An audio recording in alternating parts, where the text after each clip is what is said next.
ସୋମବାର ବ୍ରତ କଥା। ପ୍ରାଚୀନ କାଳର କଥା। ଗୋଟିଏ ଗାଁରେ ଜଣେ ସାହୁକାର ରହୁଥିଲେ। ସେ ବହୁତ ଧନୀ ଥିଲେ, କିନ୍ତୁ ତାଙ୍କର କୌଣସି ପୁତ୍ର ସନ୍ତାନ ନଥିଲା। ଏଥିପାଇଁ ସେ ସର୍ବଦା ଚିନ୍ତିତ ଥିଲେ। ପୁତ୍ର ସନ୍ତାନ ପାଇଁ ସେ ପ୍ରତି ସୋମବାର ବ୍ରତ ରଖି ଭଗବାନ ଶିବ ଓ ମାତା ପାର୍ବତୀଙ୍କର ପୂଜାର୍ଚ୍ଚନା କରୁଥିଲେ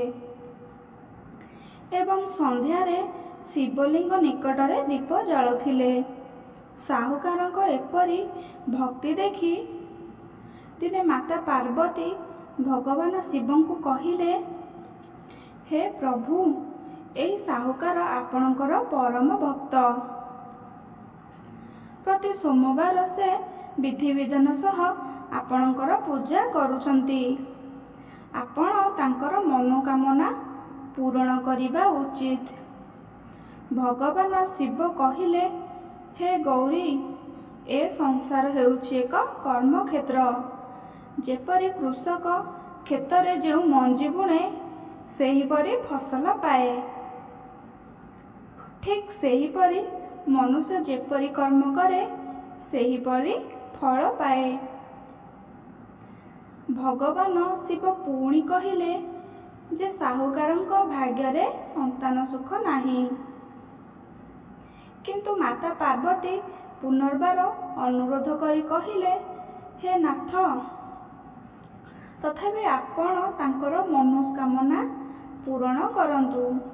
ଯଦି ଆପଣ ନିଜ ଭକ୍ତର ଇଚ୍ଛା ପୂରଣ ନ କରିବେ, ତେବେ ସେମାନେ ଆପଣଙ୍କୁ କାହିଁକି ପୂଜା କରିବେ? ମାତା ପାର୍ବତୀଙ୍କ ଅନୁରୋଧରେ ଭଗବାନ ଶିବ କହିଲେ, ତୁମର ଅନୁରୋଧରେ ମୁଁ ତାଙ୍କୁ ପୁତ୍ର ପ୍ରାପ୍ତିର ବରଦାନ ଦେଉଛି, କିନ୍ତୁ ତାହାର ଆୟୁଷ ମାତ୍ର 12 ବର୍ଷ ହେବ। ଏହାପରେ ଭଗବାନ ଶିବ ସାହୁକାରଙ୍କ ସ୍ୱପ୍ନରେ ଦର୍ଶନ ଦେଇ ପୁତ୍ର ପ୍ରାପ୍ତିର ଆଶୀର୍ବାଦ ଦେଲେ ଏବଂ କହିଲେ ତାର ଆୟୁଷ କେବଳ 12 ବର୍ଷ ରହିବ। ଏହା ଶୁଣି ସାହୁକାର ଖୁସି ଏବଂ ଦୁଃଖ ମିଶ୍ରିତ ଭାବନା ଅନୁଭବ କଲେ, କିନ୍ତୁ ସେ ପୂଜା ପାଠ ଜାରି ରଖିଲେ। କିଛି ଦିନ ପରେ ସାହୁକାରଙ୍କ ପତ୍ନୀ ଗର୍ଭବତୀ ହେଲେ ଏବଂ ସୁନ୍ଦର ପୁତ୍ର ସନ୍ତାନକୁ ଜନ୍ମ ଦେଲେ। ଘରେ ଖୁସିର ମାହୋଲ ଥିଲା, କିନ୍ତୁ ସାହୁକାରଙ୍କର ଦୁଃଖୀ ଥିଲେ, କାରଣ ସେ ଜାଣିଥିଲେ ତାଙ୍କର ପୁତ୍ରର ଆୟୁଷ ମାତ୍ର 12 ବର୍ଷ ଥିଲା। ସେ ଏହି କଥା କାହାକୁ କହିନଥିଲେ। ଯେତେବେଳେ ବାଳକଟି 11 ବର୍ଷର ହେଲା, ସାହୁକାର ତାକୁ ତାର ମାମୁଙ୍କ ସହିତ କାଶୀକୁ ଶିକ୍ଷାଲାଭ ପାଇଁ ପଠାଇ ଦେଲେ। ସେ ମାମୁଁ ଭଣଜାକୁ କହିଲେ, ବାଟରେ ଯଜ୍ଞ କରି ବ୍ରାହ୍ମଣମାନଙ୍କୁ ଭୋଜନ କରାଇ ଯିବେ। ବାଟରେ ସେମାନେ ଏକ ରାଜ୍ୟ ଦେଇଗଲେ, ଯେଉଁଠାରେ ରାଜା ନିଜ ଝିଅର ବିବାହ ଜଣେ ଅନ୍ଧ ରାଜକୁମାରଙ୍କ ସହିତ କରାଇ ଦେଉଥିଲେ। ବରର ପିତା ଚିନ୍ତିତ ଥିଲେ ଯେ ଯଦି କନ୍ୟାପକ୍ଷ ଏହି କଥା ଜାଣିଯିବେ, ତେବେ ଏହି ବିବାହ ଭାଙ୍ଗିଯିବ। ସେତେବେଳେ ସେ ସାହୁକାରଙ୍କ ସୁନ୍ଦର ପୁତ୍ରକୁ ଦେଖିଲେ ଏବଂ ତାଙ୍କୁ ରାଜକୁମାର ସ୍ଥାନରେ ବସାଇ କାର୍ଯ୍ୟନିର୍ବାହ ସମ୍ପନ୍ନ କରିବାକୁ ଅନୁରୋଧ ଦେଲେ। ସାହୁକାର ପୁତ୍ର ରାଜି ହୋଇଗଲା ଏବଂ ବିବାହ ସମ୍ପନ୍ନ ହେଲା। କିନ୍ତୁ ଯିବା ପୂର୍ବରୁ ସେ ରାଜକୁମାରୀଙ୍କ ପିନ୍ଧିଥିବା ପୋଷାକ ଉପରେ ଲେଖିଦେଲେ, ତୁମର ବିବାହ ମୋ ସହିତ ହେଇଛି, କିନ୍ତୁ ଯାହା ସହିତ ପଠାଯିବ ସେ ଜଣେ ଅନ୍ଧ। ମୁଁ ଶିକ୍ଷା ଗ୍ରହଣ କରିବାକୁ କାଶୀ ଯାଉଛି। ଯେତେବେଳେ ରାଜକୁମାରୀ ଏହା ପଢ଼ିଲେ, ସେ ଅନ୍ଧ ରାଜକୁମାର ସହିତ ଯିବାକୁ ମନା କଲେ।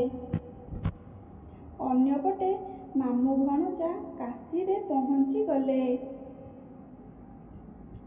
ଯେତେବେଳେ ବାଳକଟି 12 ବର୍ଷର ହେଲା ତାର ଦେହ ଖରାପ ହେଲା ଏବଂ ସେ ପ୍ରାଣତ୍ୟାଗ କଲା।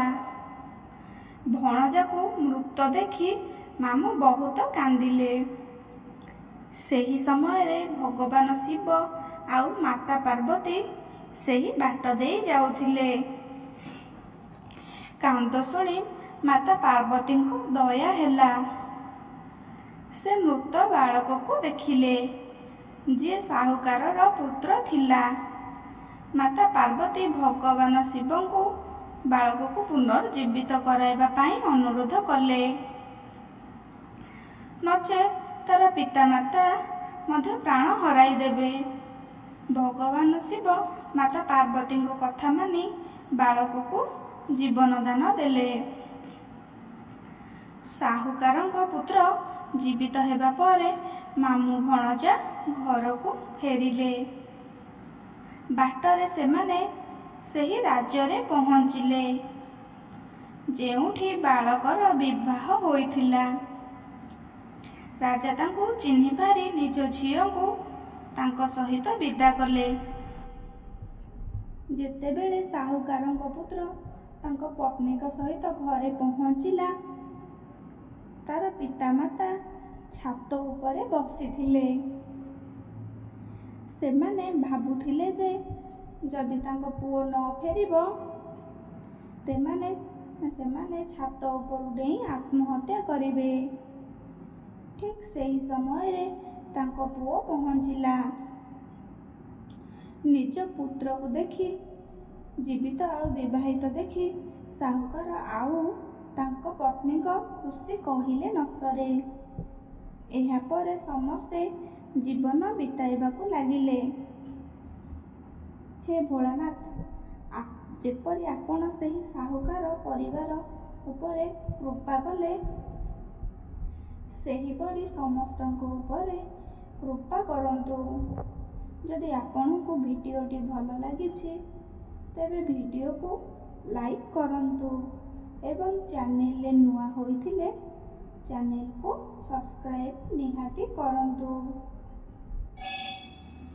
ଏବଂ ଏହାକୁ ଆପଣଙ୍କ ସାଙ୍ଗମାନଙ୍କ ସହିତ ସେୟାର କରନ୍ତୁ। ପୁଣି ଥରେ ଆସିବି ଆଉ ଏକ ସୁନ୍ଦର କଥା ନେଇ। କମେଣ୍ଟ ବକ୍ସରେ ହର ହର ମହାଦେବ ନିଶ୍ଚୟ ଲେଖନ୍ତୁ।